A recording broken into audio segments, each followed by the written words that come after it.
ويدخلكم que je vous rappelle ces paroles de l'Éternel s'adressant à ses... الحمد لله رب العالمين والصلاة والسلام على رسول الله وعلى آله وصحبه أجمعين. الحمد لله مار مسلمين وغسكم من تنكوين تسلام غنكوين دينا أيغني السلام عليكم ورحمة الله وبركاته. والله تعالى تيغنا أيرو تيغندين ننقوا وسلم فارنك ما عليه الصلاة والسلام كندن قال مار مسلمين مار مترنكندانو waga suka humanten kuhini ewa kuhini den dangi halle waga to agullo nari nanti be gani emso soninke ya aha tinkinye lendi suka di 4h ngana kinye dro sonin gon nantinto iyara jonunga ini emison terinka baka ustaz non nokunga almamin nokunga arno do almamin baraji qariya arna musonyi dangani jannatul firdausiya maremu ana kundunyai qaramogon ko wi kuhini mosri ido dudogote i medangani kembren aga kun terenkanda noga o aga terenkana o aga kunyini na ga mama durogote kebe aga ga yawrondo ke arna musonyo da ga dangan jannatul firdausiya mari musliminu emso soninke aga suwatu nanti atugeneya idan qaso sugadi haqqi ana nonga sonin konga tugana walasa iye mison nan dangi arajonga idan ken no gonde ono kitunya kinnimeya na me dema na me encourager nimero be ga ere qal singa walla airtel money nga kudo emso sonin ken tugetaya kenya 07 25 19 91 07 25 19 91 idan serebe anganta yaqe tu telefon qibariya ando sorobe no game kamma iro almami no game tu de mande ga magalla wakinniya ko illinte ke kondo mari nya garego nta galle manyani habibatu tirera ada ujine kininga tindallina son ko ngim son de mataya kundi me gabe serebe ganta yagetu airtel money qibariya alla wakinni sere sagonte ya kibe garawa kinya ewa sonin ko ngalma mi ngakana ngonga idan onta wakati gabe wutu na sabunya ewa lenko ma jonga hane o gada sheikh be invite lenki na kirkata sonin konga kudo ano hakrenya kandi kenni al-imam fisrunye الإمام فسر السلام عليكم ورحمة الله وبركاته. وعليكم السلام ورحمة الله وبركاته. الحمد لله رب العالمين والصلاة والسلام على أشرف المرسلين. والله سبحانه وتعالى تيغنا الله تيغنا نقوا. الله قد رامورون ننتين تيغاني أغدا أونيا ماري ننتي أوندي يستلينون سورة الفاتحة قرأ. كenya keneke asagena kalimatul hamdi na suratul fatiha kuma senga a jumaranga kuruna katna allah tiga mosri yawo kenya islamin tu an allah tiga na kiyen no wondi fallanchale no tatamro nyeru san konte na fila kema ko nanti allah da kon nanti tiga mosri allah tiga ndem munda de ake munda okay munda donc alhamdulillah tiga ngala kenda ngem palle wa salatu wassalamu ala ashrafil mursalin na'am kisendo ne manga kefarun chusu hurgunten kama qala megaro nyamar nanti allah wa malaikatahu yusalluna ala nabi kata ayalla garenga na'am allati alla imma sallina alla sallen do ku sallen tabana de taban alla sallen ya wurin ya huwa alladhi yarhamakum ala qayatan nanti huwa alladhi yusalli alaykum bima huwa yarhamakum na'am anne mana bo ko do malikanu sallen mania kenni nan do amiranga o wasalni farin kamma sallallahu alaihi wasallam ada sahabanu ala ko junko ado islamin ku tenchu nan daga wara malagara ko tay kenan ngem palle mare muslimin wa askunyini tenkanda no kubino trinkandi ni kubino gonta trinkandi wa askunyini kubino wana burem gwana alla kilendo wadwani dangane arna barakeri na barake ku tendi arna nyal tanai dagara kota wa allah subhanahu wa ta'ala sebe kana gurbana mukandi kala kilendi ati wa ajira na nyakka mo nyere ay bo misal depe arno de mati wa hojirni sirira ngana ka keba ganga wonta kira wakati ni gon kenga fo mo gonga lamare men tunna men arno ko ni sabe arno kanda amin mawdu nga kebe kamalengi kenni suratul ikhlas yabo qur'ana sura nunchu sura gore nay sura gore nunchu nay suratul ikhlas ustaz aganya sura qur'ana sura mpo gore nga na tukuta kuma sema nanga wara malla garin Allah khabarin ba anana di ho on tara lagaye ho on tara Allah khabarin da ikhlas abuna tauhidin kala sallah dangan amana nikin ustaz ore kemu inshallah wa toron yin mosri na ketringa owa soron pakren yan kandini o maremu qirndem pakatin duran yana no hona kamana qirndi gelli sasa kemma kin hilo almami be ogada invité ona wallanse he 30 minutes me halle warni me ren kacce ngara kadangani besu wa qirndini hakralla be ganga tindinde be ganga duwa be gamba kuinde be gamba katta almami nga anna jonko ikatai donc kada ga to ona almami trinka ona fami kita mawdu ke no gondi arna ga baraji kare ustaz faddal mashkura keta wa jokpana minni ayan ka sababu na suratul ikhlas yan ka sababu koy tafsir ibn kathir ngara ko ube bun ka bi kita digamen no gondi ati قال المشركون للنبي صلى الله عليه وسلم يا محمد نعم انصف لنا ربك أنك ما أنك ترانغني donc anka mamma anku turan anka manni mana iska mirani ba makanya ni makal sugulal magidani masana ni makaswani warni kenga gatinga kusunyi batti kem pagatinga bo faran ka gadi batti honko bo itiwa mundana tu kebe gani yabo wala donc brambe gada keso nga gara wara faran kamani Allah subhanahu wa ta'ala gada suratul ikhlas yang kandi na utu gella kuma simanga mala gare na lina alle mejjati ma ankutu abani bani hosuma ka hay Allahu akbar bayan ka sabun nike yabo bayan ka sabun bagin kiyai digan chanton kama suratul ya basin tadi fasangun taun gabe nga dangani me orante tuna sukowa fasangun taun hilli kunno fasangun taun sebe gana ngana kanu ado sebe ga karna mo siri bo fasangun taun be ga kinanga kun kama wa honne kunno kun ayo fadda fasangun taun hana ari bukhari na'am bukhari na sima silamin pankan chwa kentu qur'an dangen palile ngunya ran kama kitabi sahanti ayan durome nyomina yai mo siri na tuta ga kitabe mbanda alhala be kama an kawa ken alhala mosri anyi alla da hakra sirin kin aga bangene kota be ahingi tinyambange Allahu akbar aga ke bukhari be to mun ko aga bangene kota be ahingi tinyambange ha ma kine sino nyiriya sa ganga da hijani ada daga hijira nga anga to alla meda onyina nanti ewa arafo kota do nu ngaragene yabo arafa kota ma ke daga Allah nya gananti Allah da tanire meke ya ngunyi ana tu ni hadise to agunga kenda kenya ni sanga yabo mangar ni kanu lemne nya ngunyi Allahu akbar kenga ko nan di do lagi bu Allah da hakkel wondu ko arjo lemme ke mo Allah talfo ke ampere sirene mo be anga na ho ko ni anga diga men ko taw awut awa hadise nga awut surata mi maga an sai kun surata mi hayna ndi ko ni kusurata mi sususu sura sawran to yati kusuru sikiana sai kusuru sikki kasir sawran to ni koy yati katiani ana ken subandi boka kutu to harande ken barana awa istikhara nya dabar ken ka kamadi Allahu akbar donc kenyi kanal lay ana kenya de Allahu akbar wala ndongo kenya diga me hakin ka kana tin ka bukhari Muhammad ibn Ismail donc wa arin ligarunga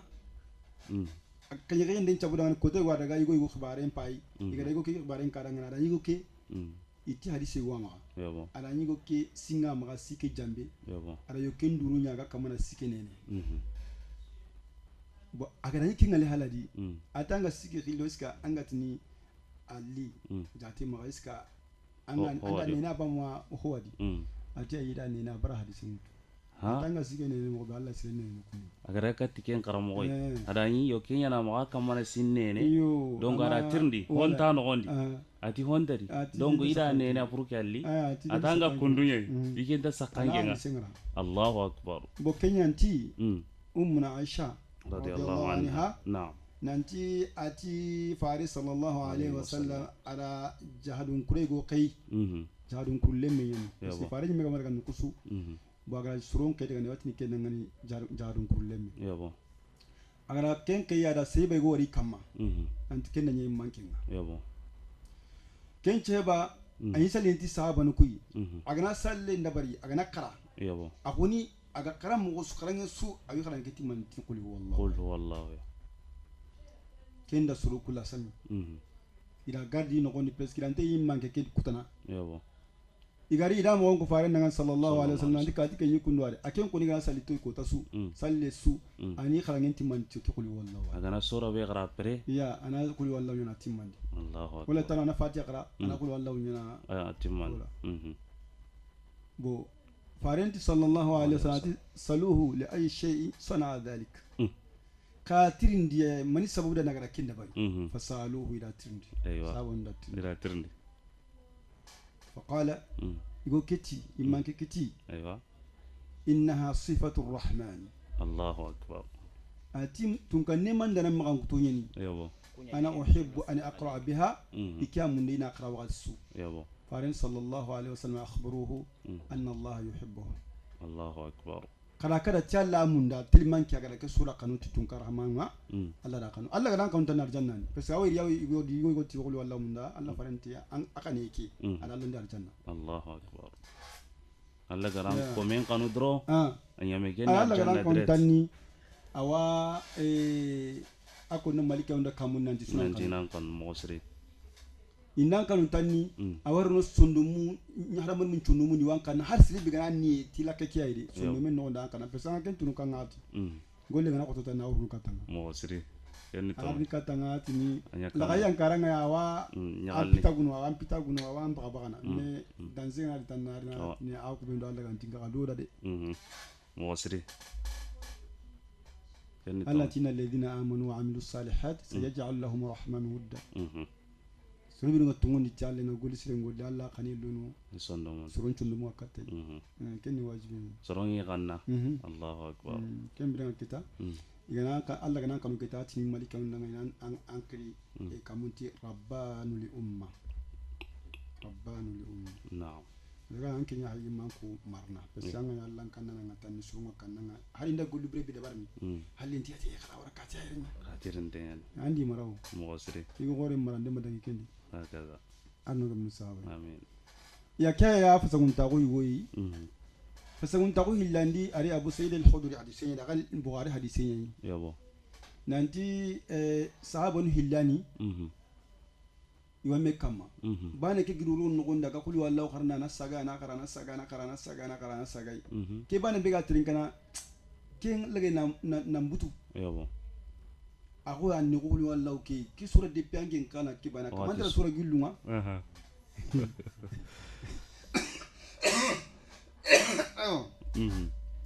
ille nga kare ari ara mo ko fare na tikati kenke uri ada wuro mun fiya ke sura saga no kumendi fare na man ko ati walladhi nafsi bi yadihi innaha la ta'dilu thuluth al-Qur'an Allahu akbar innaha la ta'dilu thuluth al-Qur'an ati kunati kamane ke bi yonki nga kitinga ken digan ko tenye de fare na ke ku diga me be kane ken digan ko tenye digan kore akuna mau songo ta kuna ga mau ati ke sura bi haga da kara kundu ati kido Qur'an ta kan sikan chuamban awanga na ka ta ko anda Qur'an sukara Allahu akbar Reusal kemana peski ala tawhidin chukoma mi yabo ala alle me bane khibaren ko warin tawsinga na tiringa kaba ko nyen diga mo benu wano gondi diga ko nyande mo sire kenya sababu danni agar alla bane khibaren ko tege hosuntali kenya na agar ke valeria Allahu akbar kuli wallahu ma ni gaide Allahu akbar honun dai talin kata surungat kati ken do stu kuli wallahu na gaide la kuli wallahu sura ko ya mata nan ken baga bane ni hotara pes ga ngana ken baba ne ga wala kula ku teto ko baage ke wala fala ya ga yamundo ma to daga kanega wala wa konni ina tike garama qul wallahu ya wala garama qul huwa allah kempe ma ken ko kuli wallahu ni sura gore ni ya bismillah warna ajopra warna to fasarin fadal okati bismillah oto da karanga jopati Allah subhanahu wa ta'ala to nga parce que ga bismillah ko nga antara manantu silamino ni bismillah do gani kebe na hangu magaba ken harf li jar اسم كاسم مجرور بالباء الجر والمجرور متعلق بمحذوف جر والمجرور كجونجنتين هو يمانتن انتنو هكذا bangana kentu tanni anga manantu angane kharnanga ti bismillah bimana akraw bismillah akraw kentanu la kanwan akul bismillah ashrab bismillah ainsi de suite هكذا هو متعلق بمحذوف هكذا awreni kiyay quoi angati bismillah tanni awrena o hay wajunde yugan tala موسري الرحمن دون سنه mandan allah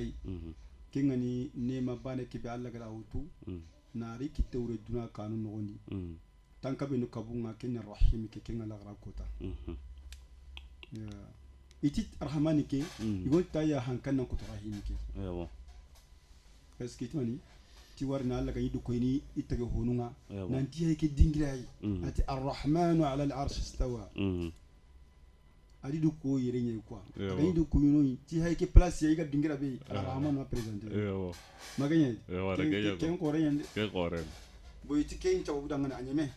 a puissance nan ko rahim e gonta ti suambana ايوه parce que farinda ko do santé nanti arrahmanu dunya wal akhirati wa rahimahum موسري ti duna ne mandana do lagara ne mandana e duna hinna nan do lagara hinnana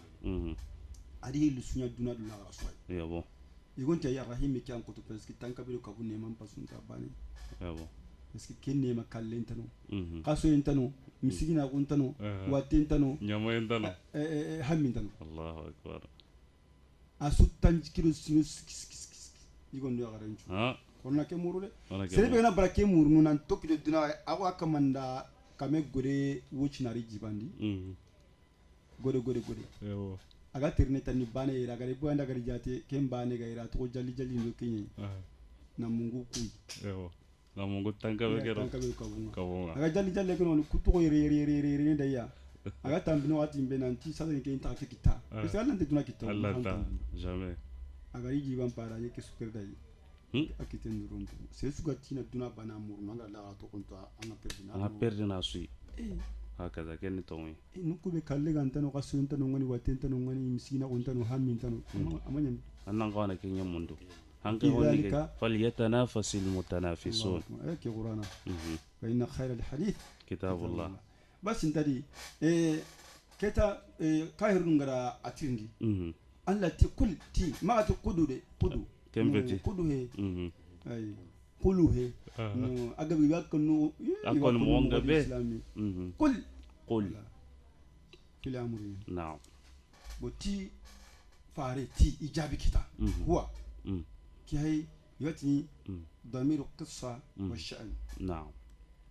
أنا كي كنو تاني كي كيس كوري نكوينا ناسا أنا كوري أنا فين كوري أني هو كيري كي نسوي لاني نعم نعم كم بعدين تني تاني قل الله موسري كلا يكون ما يقول هو الله كنا نقولون أنتي فاراكيل أنتي هي قوري هاي نغني كن الله أين كان قوري أحد أبانا يا أورين كني تانكين كما كي كان يهتي قال سقول يهتي جامع نو هو الله أحد الله بانا نعم كاهي لا إله إلا الله كالي تروت النغندي أغزود في أنا هاي موسى دي كومانديما لا إله إلا الله كورين نانتي يسي إنجي جالو كني الله بينغا غسون هكذا je ne veux pas avoir un autre Dieu devant ma face car la ilaha illallah tamna hotana subat kapin et Nouveau Testament Jean 17 verset 3 il sera Kenya ko ali sallallahu or la vie éternelle c'est lui qui te connaît toi le seul vrai Dieu c'est fini le seul vrai Dieu هو الله أحد هكذا bo Kenya nallati annabi mi sugaran kan fare sura la ilaha illallah ko bo annabi mi be gano kitina kin ka la ilaha illallah nuh rasulullah la ilaha illallah ibrahim rasulullah la ilaha illallah isa rasulullah la ilaha illallah muhammadun rasulullah sallallahu alaihi wa sallam inna dina inda allah al-islam هكذا قل هو الله احد الله الصمد تي الله الصمد صمد كي غني كبي بون كاسينغرا ko ati as-sayyid alladhi kamula bi anwa'i sharf kid ala digamen chinyama imman kibiga no urginta ko non ci ko mame agara sukita me imman kon hinu kraya kinya ndado alla kutum gume mosri ya tauhid gumma serebe ngati ni allah wala tu allah tanano ngani hinu karagi berei kumpinu karagi gama kitan matani ahedi allahumma ahedi allah gumbolo ya terinka kenya ken samadu ke ay konno musri ay konno ayon tanodi nanti huwa al-awwal wal akhir yawo amma ga ga joppi an hata na allah fo na ma joppi de allah bana ma joppi musri boy ga regi zaman da bari allah suma ke kita ay boy hana a superda ya ya kai tauhid ne ma Allah bana pew kin yana daga tuwal awwal kin wal akhir annan ma ganya mene kun da kin ka kita wa ma ke gare lo wa ma ja'ala li basharin min qablika al khuld ana hari kin hillo sikandi allati huwa allah khaliqu kulli shay'in annan hari annan yangare ho takana abana ne kin كين الصمدي وهو على كل شيء قدر أم بنكنا لنا هو أنك كته دا الله بارا رجع كي دينا تانية يابو وهو علام الغيوب أنا يانغا هيم كنتو أدوي بانغان تنشوا الله أكبر الله نكين قطعنا أنا الله ونكتا كتيم من الله بو كتا باس انت دي كوكو نيكا كتسر سمغا من لمر انتا نانا يابو كين بيل بيسا فرانسينغا كون يابو Quran hagara kenya kule kunanti samad awre pilpisani me higa biadi me imman kumpa ko hinu karabi nan tanga na examen pass na Allah nun naka sebe ganti kina Allah wala la tanai naka Allah ga anu ngal boketo examen pass ko hinu karaya kamma samad hagara kenya president Allahu akbar arno gum disaba amin ya rabbi kenya allati law kana fihi ma alihatun illa Allah la fasadata agani hotana ganyi no ku hinu karaya gamma kayina Allah ini megaja naw igana megaja pilpisanu hili gana gaja munyendo kamunchu bonno wa kelle to ni munyon kono mo siri gana gaja buru ka to kono kelle to ko mo wala suri ifanga ga ko gana fanka be godi buru ngara nga gana to me hanka buru ndi buru ke bonno aswa kutiri aswa moyo makenya awalla ti Allah tanaga nyinu ngi law kana fihi ma alihatu illa Allah la fasadata kelle to moye aga nyanda tanaga nyinu sembe ngadi ko ikemugo marandinga ma ko ikemugo yime sogni ko tay goyo Allah akbar sika sunde yime sogni pourquoi ko tay go kyatini ken kara kyati ayi ken tam daga kana kyati ni kina wala tanya kina kyati no brain ni ken tokini ma war make kyati ni kina mun dura ginda kyati anta gilli ko tay go ken kina mera meso kapina kundu yembe ina meso gaza dongo Allah tanaga nyino agani Allah ga he kamu kiro munye isunyi bono ana hay na wutu gella da mai na laura faringa Allah tike bana yani bo duna yi hanya mene ke Allah tike bana aga hilandi ga nyino ke mira ka se ke to koma ho ale bude daro ke Allahu akbar daro ke tauhidi qul wallahu tauhidi abare ani pe Allah taala bana ni boto honga to munya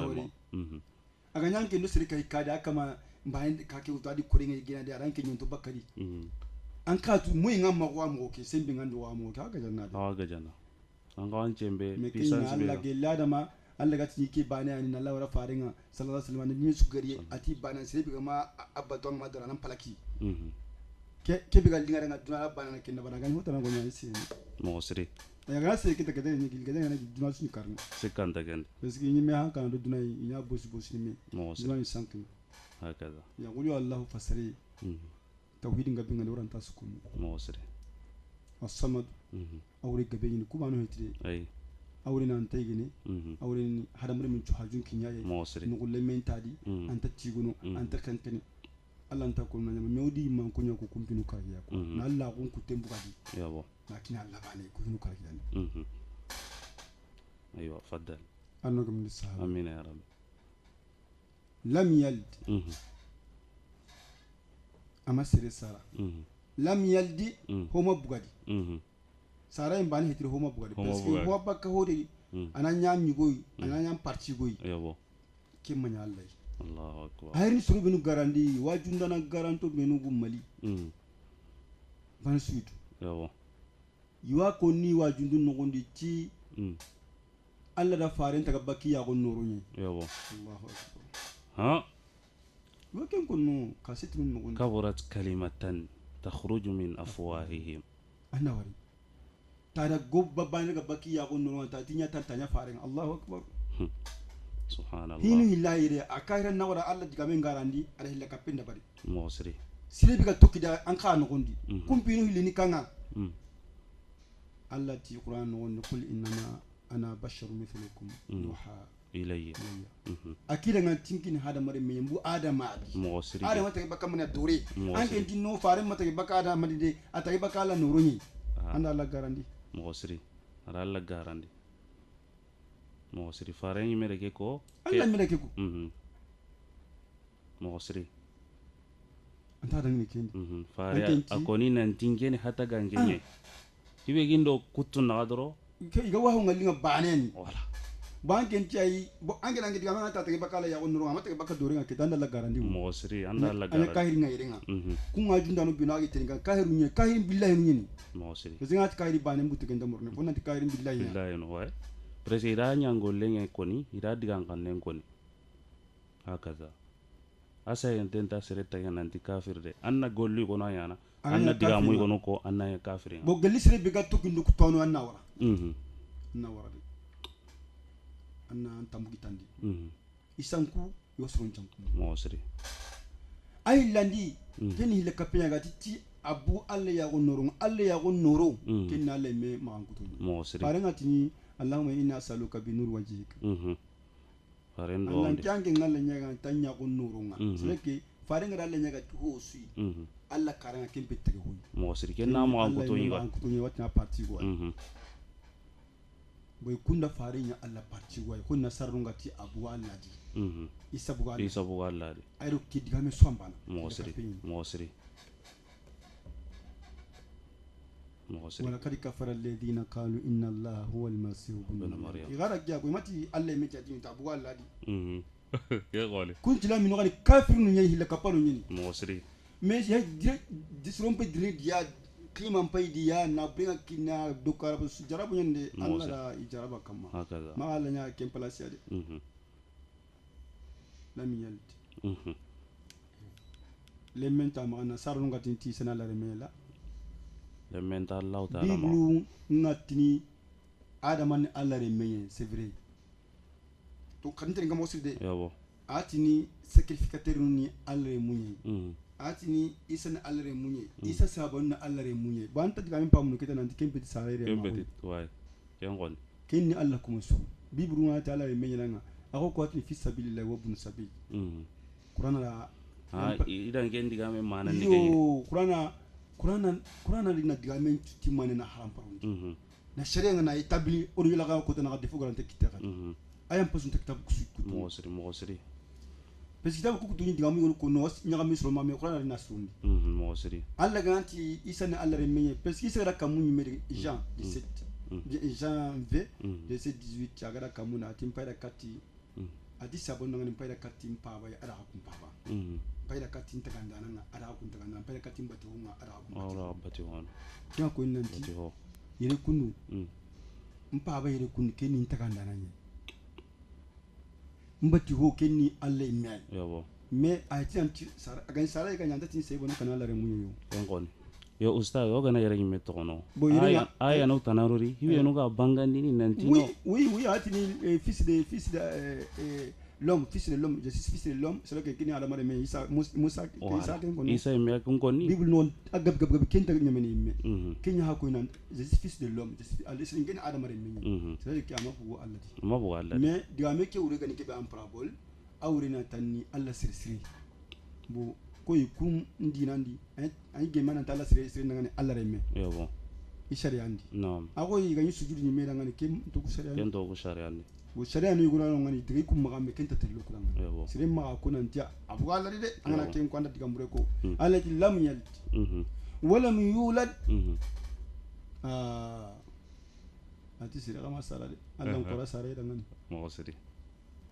aga mo sara sire ken ka sarna kamu ay ko na Allah sara Allah njo pasukani mo sire tay gonde chrétien nga de wanga titi sene Allah yimme enta hakkumu iti hakkumu bunu wanta hakkumu bunu atri nge pakesi wala kama akungati isane Allah akuma ko bible nonti isane Ibrahim re menye gini iti yabo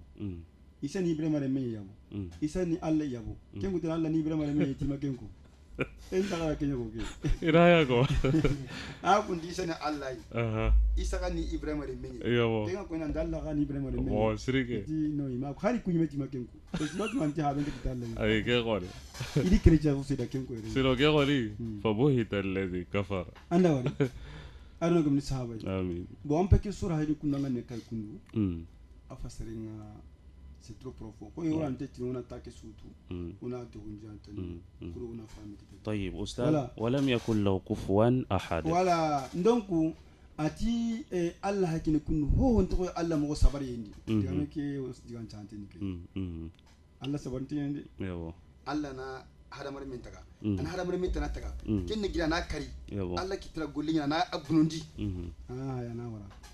nge na telephone bon inda bari sasan kena gida na kara wa ganne mi سكندري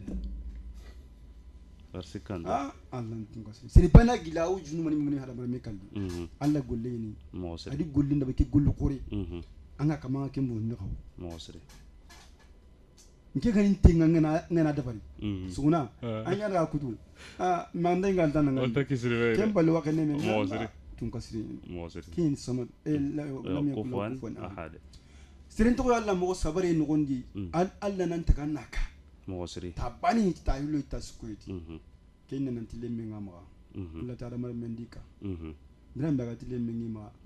anga tilemme ho ma anda dewran cabatina dangan موسري anda me kan cabatina pe tilemme lente bakal dewran do manin pa موسري keni na kasini Allah ko rakinna موسري me wakin kunu tawjina yu walla الله ananya ga ken diga mi ga ko ra mo be kam puto nyi dung nyam puto nyi ra cinkuni kunu me kam موسري gurun cinko yin juri na nyoko be nga anda ولي الرحمن Allah sabar ke sure موسري الله نصبر أنا Allah hakini kundu ati adam mare mu di garandi iti wa awulina ati Allah lante ça fait mal ça fait mal vraiment rangana misale ngoto imenu mais Allah ti vraiment ti walam yakul lahu kufuwan أحد awreni kini الله anya na ka diga laysa kamithlihi shay'un نعم Allah mi jati no hon tabana Har maga hon imagine tabana. angana Hon Allah janta imagine igwa. ta nan to ko igwa ga ta woni palenka ma wala no angana kinya tan Hon wa janta. pa mundini angana bra Mhm. anga kafan na kunu الله أكبر bo arslaminu Mhm. wala kya ngani aga ngani Mhm. vraiment anya hari o leringa makinya wa tanki na kana question da bari موسري arno gum ni sabai آمين يا arno رب kanda Amin. arno na golana tiku Amin. yamu kun Amin ya Rab. tauhid ni arno gum ni sabai آمين يا رب الحمد لله رب العالمين والتي غنا الله بيغرا فونن سراغو نيو دغاني نور جاga ke wakati barkante ya kiara jonga barkante ngondi wa ustaz nga koini siru fisru imam kingile asuga tumombe jarandana nkani kengani qur'anan jarandana nga alhamdulillah wa anwarni idan ke durogote kamma walla nyaga na Allah gana muso nya dangani jannatul firdausiya Allah gana ku da kunya soro ya hibeno ga digamen trinkana na hosiren utuna golle nya ta da tikenga idan mare musliminu keta alhamdulillah watin kinye wan kona lini ngara dangani aga ga kirnde nyana tirni ndega serbe ma dinan no ondi walla ko inde ga ma katta almaminga walla hakra Allah serbe ga ma katta sonin konga ado sonin kan kam kanunga kemre nga numéro mpay kene 88 17 kena radio nour numéro nga 88 17 ibe gana ki hayanga na konta ya anna sonin konga ibson numéro ka hay 07 25 19 91 07 25 19 91 keta lini ngare aka suka humantenda ngani kemre nga ka bismillah agallo sonin kon qurayen kamma oti emso sonin ke atukeneya alhamdulillah kaso nga kara deza aka suwa ken seda emso sonin ke amatuke donc ono kitunki ni meya sorobe no gara lahi dungutu nante kaso su ikunga ki hakke bugandini o kende nga katiya force etire allan kibare ngen angana ro tikibe ya mbakati kenye idan kemre nga hono wano kunni volonté ngi igana emson terenga ko tambe walma igana simme hatimbe alla gana yuar jagello kebedi wa walla katta emson ni muronga idan o kende nga katta beso ya igundo ya garu o so ambana ke dina no ondi na me dema na me hankanki ni meya na force ngini meya kudo o emisonga tukene ituke hakatinga mogombe idan oti 88 17 88 17 hibe gama ken kita 07 25 19 91. طيب أستاذ قام باني مري عندن كبال مالي دومي سيبا كانتي okuinde nga katta mosri agari golle ngara nan kapalle mawo ketrendi sire nogondi nalli ewa kembre na emission terinka do batte ewa o walla nyagana agara do dogote kebenya alla gana musonya odada jannatul firdausiya amen arno di suwar jaga to gumbo munna hantenga arno su musonya jannatul firdausiya idan mare moto no do dogoto ona ewa kirnde ndabari kirnde palle kama mungu emso soninke amatuke donc 88 17 88 17 ibe gama kengita anna 07 25 19 91 ken emso soninke demande gane serebe maga anna walla kenni muray otorinte ko mare nyagarego habibatu tirera ada wujine kino yatona emson de mataya walla yagana arna musonya odada jannatul firdausi yagare yande eska yagara wa sere bonandi no yagara gonta sere bonandini donc osu ko mantengani oswana arjanna munduni igondo yagaru sere summa to sere summa wa fi dhalika falyatanafasil mutanafisun al ustaz saro soroga nga kirndini aywa ampokto ho lininga. Assalamu alaikum. Toranda. Alhamdulillah. Arajol la tondi bakadi on ampokto. Okay. Korba sintanga.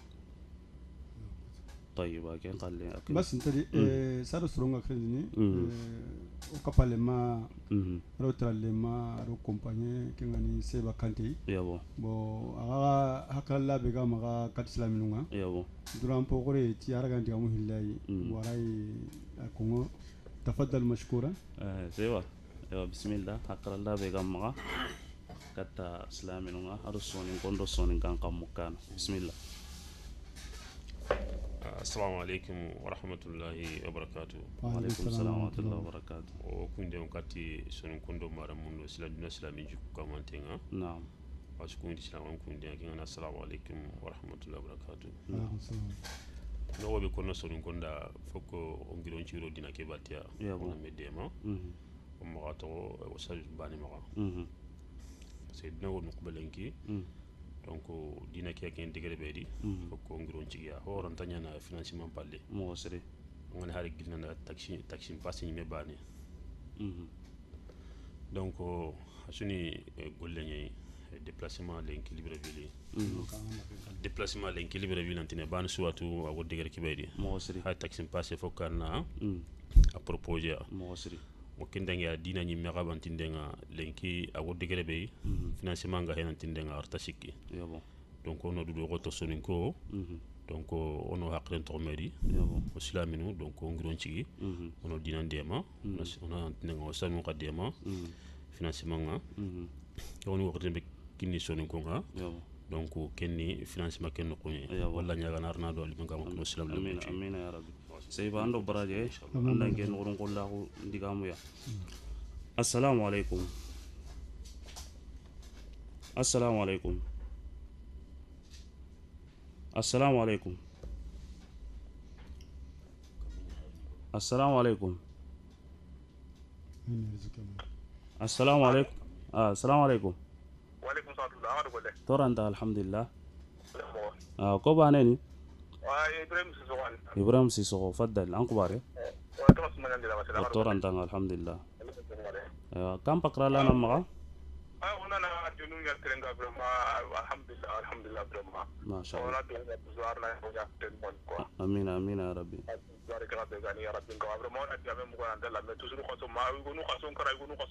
يا بو. إن شاء الله باس انت. Voilà, la vraiment semaine dernière que vraiment agara miso que de bari vraiment miso que comme ngede. Agemanga. Alhamdulillah. Anda lenki ka kalen teringawa. Kalen teringa la lenki kalen la kinga alhamdulillah ma Allah. Mashallah. C'est-à-dire aga miso tuani vraiment quoi Allah bilala si aga miso tuani quoi. Donc hibe ko tengani Ibrahim osuno du go tongo liti digan kanu quoi. Inshallah. Kenya na hanno su ko man den kamma. Allah billahi wajunde manan ni nasiren chanji akwa yabo yabo anga imo be anna bu ken kam manan daga killi serenga yabo yabo wala buti gore be ga yamma katta dunai honne na dimine bakaya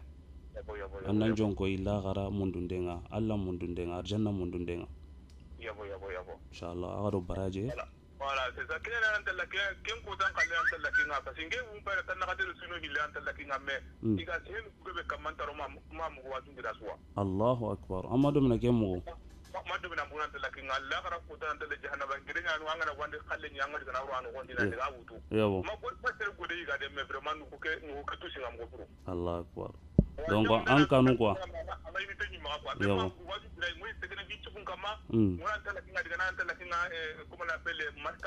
yabo voilà donc ana kundunya so ngonda kenya ko itiko tasu taron ni mayo ye voilà mais toujours on do to on trinkandi on tindo qarlanu ngakwa donc to o ke gabe nyana juppe nyani donc anga am da harsa an homo go hibe ga titike ya harsa an courage nyawtu na trinkandi wala nan tinto qaramo no ngakwa arno dandema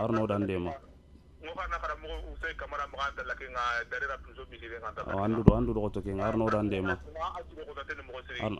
arno dan arja to on po mun nan tenga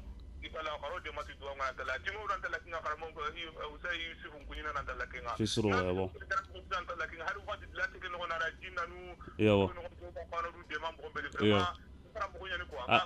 a golle yani kenga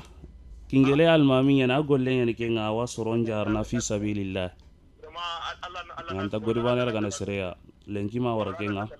inshallah na musonya da jannatul firdaus ni menu gabondi odangani tagendi inshallah kian ibrahim ando baraje arna wa alaikum salam wa rahmatullah arna antukati khair ya shukran nga kebe kono na kai hotan tanne go maka mosri bo toujours na me encourager kalsimu galindeni trinkano nasima susu awa ataro ngadi mosri golle ke akene kunu sasa serang kankal tesu awarni ni khallenko mosri bo kankal tesu gali sugirina sigidi khallenga ga me de manana tuwa mobe mosri soninko abara ke gollinda minona kana soninko abara ku gollinda muno Allah kabare soninko na kana sahih soninko wangana hay itwana amagabo ko jamanu gonu twana fonna ken quoi exemple mais itwanu khasintuni mosri itwanu khasintuni twana bana hillo benu siko gida durama nyominiya yabo twa soninko ka halanko way tungu ni hajun takharangi ni mosri ken defo nye me gati Allah kibare wagili wasiki donc wa wadan ken ko kama ken rade soninko mosri ustad kalo de mat khasin kibare nga wakatna arjon to mo be assalamu alaykum wa rahmatullahi wa barakatuh assalamu alaykum Waalaikum salam warahmatullahi torandanga bas ndayre ko bana ni demba kate faddal tora sunda alhamdulillah kante mashallah illa gana linga alla da mashallah wala women genga anga singa daga mudi yabo yabo wala inshallah ana ke to mo gode jupilo yabo yabo bas انت ان شاء الله ان شاء الله كدارنا غتبات غيري ارنو دان ارجاوا ارنو دان تانغا angara engagement kebe utarna ne ondan dangan ya rabbi Allah kibar yande andu do goto inshallah bas tadi wa karango am pa ma bredi o sarano gortora sondia ما شاء الله ان شاء الله غرو براجي ارنا واتوكا خيرك شكرا باش انت توجور نابريك خبار يعني سليم ما نكو كامي غودي يابو سليم ما نكو كامو هليا الله كباري هون كاب كاب مي كينيا نهو غبينا استاذ ام بوتو سري ولينا السلام عليكم وعليكم السلام كوبانيني ابو بكر تفضل بسم الله أنت رون راجع نورك أنني. أنت رون. يا بسم الله. مقرأ مقرأ كوي كنا نساجي. ustaz tarongan kanen fisrun kono tikeli ngora iba masha Allah ataro gadi ngera guro yugo wara saki ya ko min ma fo betel monike yabo bongarna hay ko wala shukran anu baraji arno saga tana donya ngara feru yugo ya donya la akala siru to kamotia basin da inshallah donya arna akrasire kino da kamanga arno da kanda assalamu alaikum okay shukran السلام عليكم كل وقت ان شاء الله السلام عليكم ورحمه الله وبركاته وعليكم السلام ورحمه الله وبركاته راديو نورو امسو سونينكي الله دو ورجا غني كاي لينكي ان شاء الله واسو كوماندين كونيني ولا نياغا نغدانغاني الله غنو دا جوم دي صوابanga watini ustadna nuari hadi menjange kebe garachunji kengani seba kante agataronga serebe kanandi kenaga mare me abdul qadir suna wa هذا وصلى اللهم على سيدنا محمد وعلى آله وصحبه أجمعين سبحان ربك رب العزة عما يصفون وسلام على المرسلين والحمد لله رب العالمين وآخر دعوانا أن الحمد لله رب العالمين.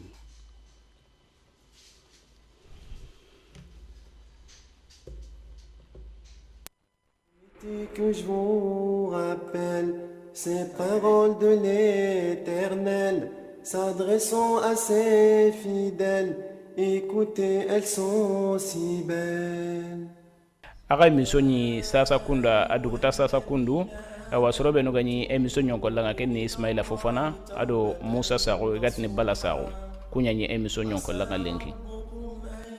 يكفر عنكم سيئاتكم ويدخلكم جنات